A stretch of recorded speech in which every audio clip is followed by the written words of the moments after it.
fictional characters, it works really, really well.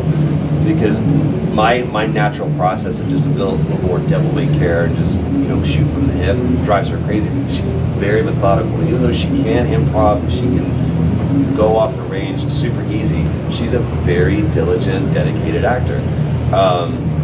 We were going in for an audition one time, and she walked in and she was just going over her script, and I literally looked at it and put it down. And she just, are you going to look at that? I'm like, I just looked to see if there was any weird words I didn't know how to understand or say. And other than that, I'm just going to go and see what happens. Drove her nuts. Drove her nuts. But I would say of any female actress that I've worked with, Ashley Johnson is just, it's always an interesting dance with Ashley because both of us are just trying not to step on it. It's like two eighth graders at a dance. We both just try not to step on each other's toes. And all we want to do is make sure that we're doing the best dance that we can. But if you put me in a room with Laura Bailey and tell us nothing about the character and put scenes in front of us, there's instantly, just because of our personal relationship, there's instantly going to be like, I know where you're going, you know where I'm going, and we can roll with it. She's awesome. I'll try Emily Rose. Emily Rose, Elena, 10 years together. Kind of just, we had, actually, when she was on her show Haven on the Sci-Fi Channel, they actually wrote an episode for me. I flew up to Nova Scotia. It's called The Last Goodbyes. I think it was season 4. And it was great. So it was, and that's kind of a Twilight Zone type show. And so we got to play on camera together. People saw the live Nate and Elena. So, and it was just, I went up there and, sometimes when you go in, especially on the on-camera jobs I've been on, when you're a guest star, you just kind of, you've got to feel out in a few short days what the climate of the cast is and how everything kind of works. You kind of, even a big mouth like me has to kind of keep quiet and let everything, see how everything goes. I walked in there, felt like I was a cast member because she's there, and it was like, oh yeah. And it was just, that's solid chemistry that, should be after that role together. You guys have so many characters. You guys do so much dialogue, motion acting, and everything. Are you guys just given lines to memorize, or do you guys get the chance to riff and kind of elaborate off of the character and take it different places? Yes. Yeah. Absolutely. But yes to both. Like, there's a full script what we're given, and it's, all right, here's this 6-page scene. Know not only just the lines, but know the scene. Like, know where you're going in this. And we block it out just like you would shoot a movie. They even a lot of times are shooting their cameras the same way. Ideas occur to you. You're like, we're going to try this. Yeah. I think a couple times we've done things where it's scripted, and I go, hey, you should take my line, and I'll take yours. Like it just seems more like he would say that. And fortunately we've worked with really a lot of people who are good writers that are also humble enough to go, yeah, that's a good idea. Switch that. Let's try. My follow-up. Jen Cohen mentioned how sometimes it's hard to work with directors that have a vision, especially if you feel like it's not hitting that beat. Good director, a good actor relationship, in my opinion. You will give them what's on the page, what they want, and then they'll allow you to go, can we try something? And they go, yeah, let's roll one. And they can decide later the editing, but for them to be cool enough to go, yes, you gave me what I think I need, show me what you're thinking, it might change my mind. And, it's a collaboration that comes down to it. A good director will allow themselves to be surprised and allow their vision to be fluid, but they'll always, again, I bring up Neil Druckmann. Neil always he'll ask you, what do you think, but he has an answer in his back pocket. But his goal is not to lead you to his answer, his goal is to understand your answer. And that is what fundamentally I think makes him a really, really good director, is because he's truly open to your interpretation, to his idea. But a precious writer is only precious because they're afraid that line is the last good line that they're ever going to write. They're a really good writer, they don't care. They're literally having to flush the good ideas out. They're like, I don't care if you change that line because I've got 1,000 other ones behind it. So be wary of precious writers. They're like, no, it really, that comment needs to be there, because they're afraid that's literally they're not going to be able to come up with something else. And they get challenged when you come up with something that is better. So again, it's all about collaboration. Yeah, going along the lines of that, since your resume is so long, and projects come to you, when you do auditions, are there any crazy audition stories? Like I read one about you and Far Cry 4. Yeah. Creepiness with that. It wasn't even an audition. It was more just like the director and they just wanted to see me and put me on tape for it. They just kind of wanted to, because they wanted me. They had to pitch it to the Ubisoft. So we meet in this little meeting space, like at a hotel or something. They set up a camera, and there was a scene there, and we ended up just kind of going off because I didn't want to be locked out of this, and so it just was a conversation like this. And in the middle of it, someone from the space came in, some assistant came in to like refresh the teas and the coffees, and I just didn't break, and I just stopped and I was like, who is she? What is she doing here? I'll probably rip off her face. Excuse me, what is your name? And I just kept going, and they just let me go. And she just froze. I was like, hey, really? Make sure you burn her in her sleeping tag. It's just, why not? And they were like, that's what we want. It had nothing to do with voice, it had nothing to do with anything else, because it was going to be full performance capture. Like, can you riff? Can you adapt? Because invariably, especially in a game, because of design, because of changes, because it's a multifaceted thing, it will invariably change. There were so many things in The Last of Us that changed. And to be able to go, oops, we're no longer doing that, that character no longer exists. Actually, these two characters have been melded into one. Oh, by the way, we're never going to that place that we mentioned. You have to be able to adapt and be able to find players that go, got it, and just instantly etch a sketch and create something all fresh for you. So again, it's not about the voice, especially when it starts coming to performance capture. It's about, can you think fast on your feet? Can you dance? So we're gonna play jazz. Why isn't there there should be a sex selection for that in Academy Awards? Why isn't there? Girl, don't get me started. How about, We don't need no stinking. how about we start with the SAG Awards? How about our own union recognizes the fact that we do this for games? True. And the beauty of it is, and I will tell you a very personal story. Y'all got time for this? I learned the hard way that it can't be about the accolades. It has to be about everything that you left. Did you leave it all on the stage? Because the last thing that I would want is to be given an award for something that I knew was adequate, that wasn't exemplary, that wasn't remarkable. The accolades are great. They're about to nominate my boy. They're making up an award for him because what he has done has truly affected the industry. And he hates it when I talk. Basically their way of saying you're old. You're old. Retired. Get out. You're up. A Lifetime Achievement Award. Take the hint. It's no more games. But it's not. It really isn't about the awards. And if that's what you're going for, man, you're shortchanging yourself. Because for me, it sounds so trite, but it has to be about the work. And there are scenes, and there's work that I've done that I don't need someone to go, and here's a medal. I'm proud of that because of the way that it affected me. And we're standing down there, we're signing stuff, and people go, "This moved me." Yeah. That's my award. I would add that because one of the nice things about doing conventions, not only in this country but all over the world now, is we've been blessed to go a lot of places. I was in Kuwait.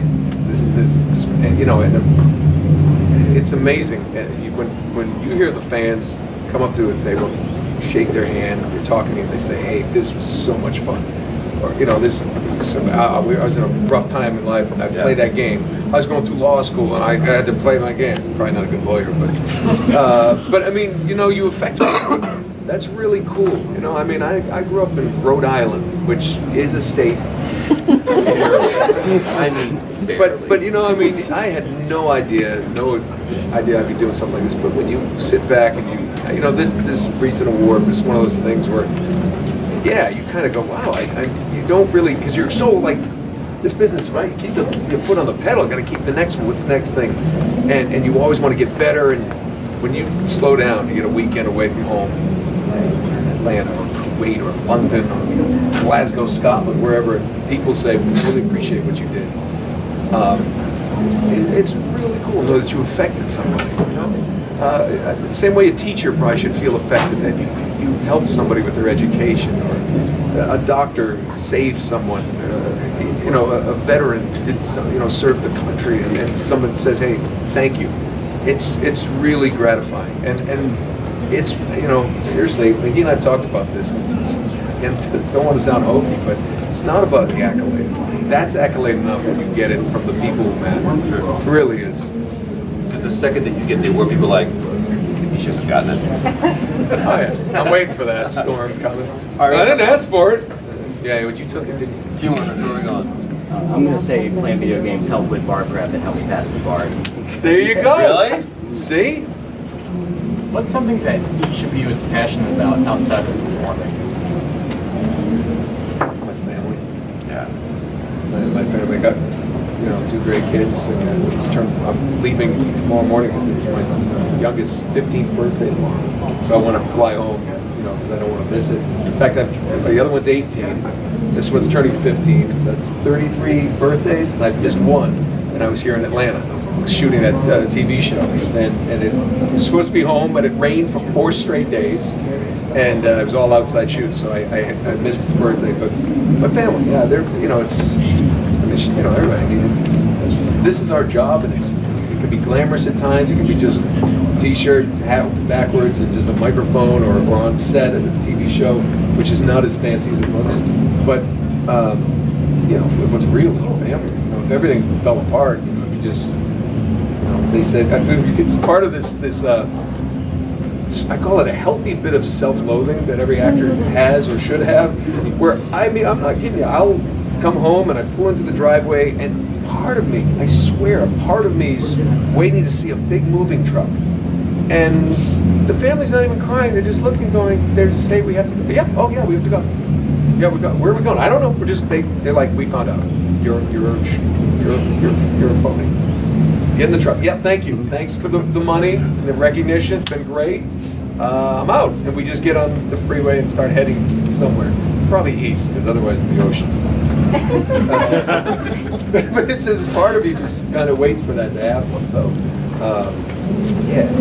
Someone told me a long time ago that your life is a 3-legged stool. Your personal life, your professional life, your spiritual life. And if one of those is off, you don't sit right. And I've seen a lot of people throw everything, all of their weight behind their career, and they don't sit right. It's about finding a balance of being able to go, what else am I passionate about? What else am I invested in? So that I sit balanced. Because even if you just have a 1-legged stool, like that little monopod, good luck balancing that forever. I call it a monopod. You like that? That's a different thing. That's a very offensive term. Single-legged pod.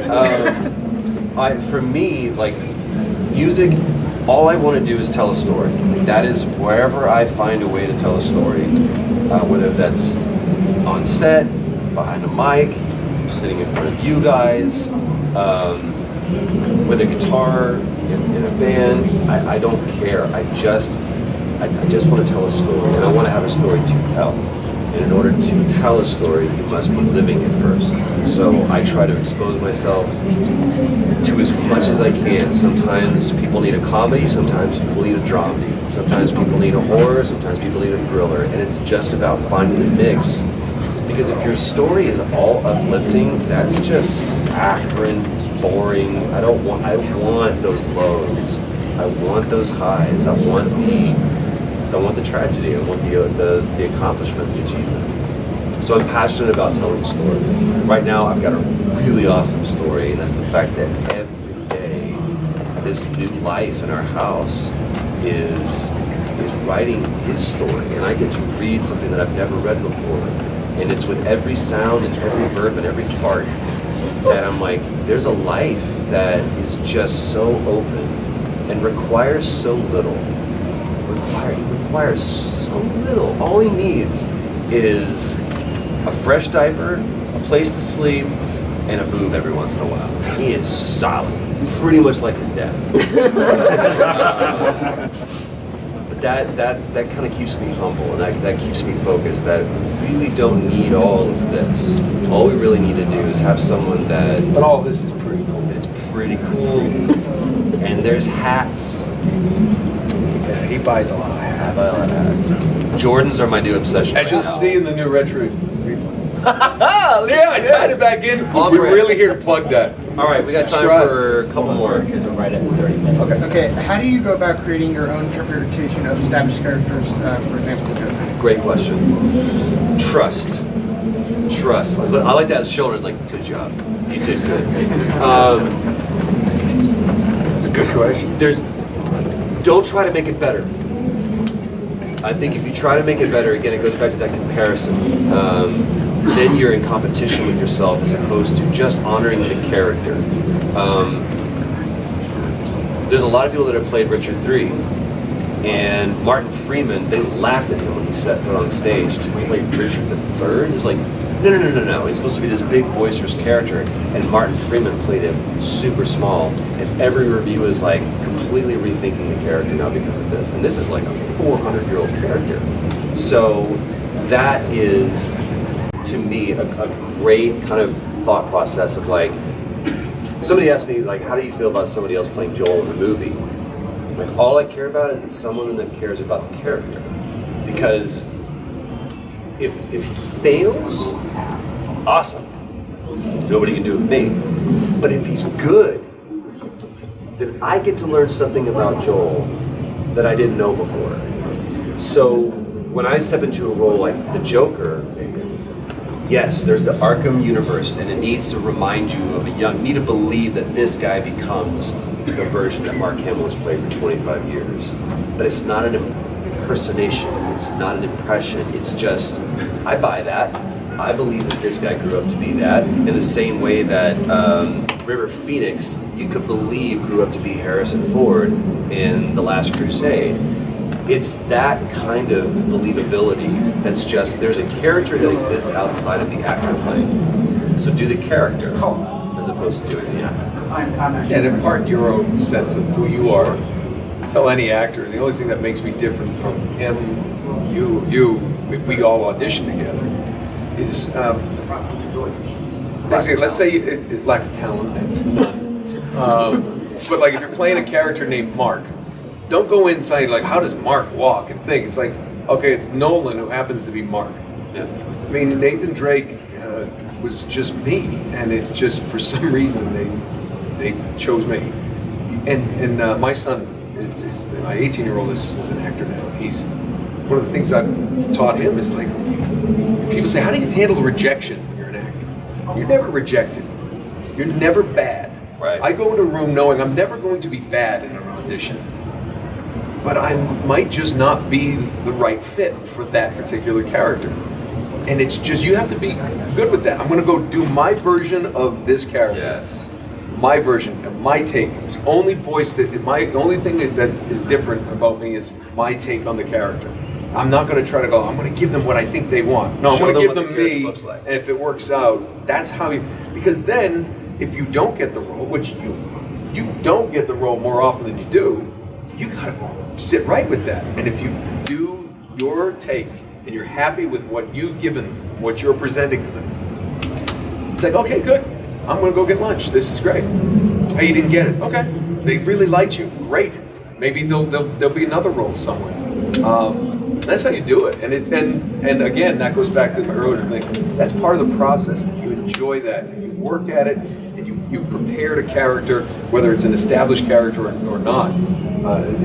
You were the one who told me, had a great line I remember reading about it, actually, where he said, especially with the Joker, he said, we never own these characters. You inhabit them for a while. And that's a cool way to look at it. It's like, oh, good, I'm going to give it my version, and people like it. They don't. My favorite is like, I got to do the Prince of Persia, and Yuri Lowenthal, our friend, did the first one. And then they went to our other friend, Robin Atkin Downs. And then the third game, they went back to Yuri Lowenthal. And then I did it.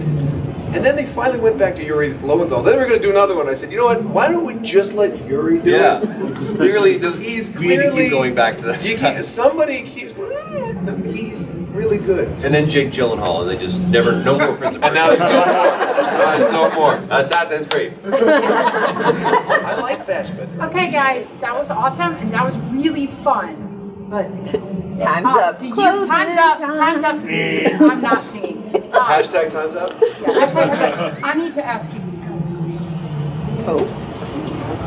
Sell decision. Run for the door now. These guys want pictures. Yeah. We're gonna take some Okay, pictures. they're gonna do Steve and the Beats for you guys.